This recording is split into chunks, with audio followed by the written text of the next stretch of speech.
అలసిపోయింది కదా.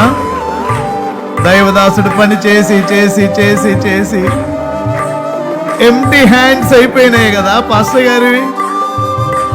2 సంవత్సరాల కృషి ఫలితంగా ఎంతో మంది నన్ను ప్రేమించే వ్యక్తులు నేను ఏ విధంగా ఫండ్ రైజ్ చేయకపోయినా నా చేతిలో పెట్టిన వారి పవిత్రమైన ధనము, వారి కష్టార్జితం నా చేతిలో పెట్టగా నేను ఏమేమి చేయగలను. త్యాగాలు అనే పెద్ద పదమైతే చెప్పను కానీ అన్నింటినీ సమర్పించుకొని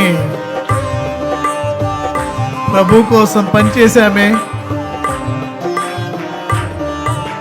1 సంవత్సరంన్నర పాటు సువిశాల సుందర సన్నిధి ప్రాంగణములో ఆనందకరమైన ఆరాధనలు జరిపామే.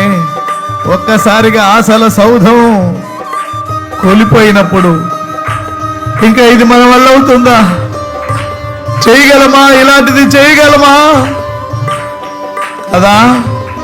అలసిన హృదయము బలపరచుమయ్యా, నీ ప్రతినిధిగా నే నిలుచుటకై.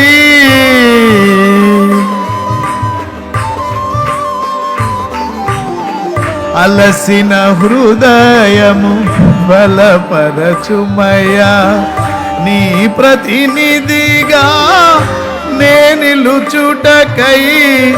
శోధనను సహించి భూమిలో, ఈ శోధనను సహించి భూమిలో, ఈ కష్టాన్ని సహించి భూమిలో జీవము గలని నామము చాటెదా, జీవము గలని నామము చాటెదా. నమ్మదగిన దేవా, నా నమ్మదగిన దేవా,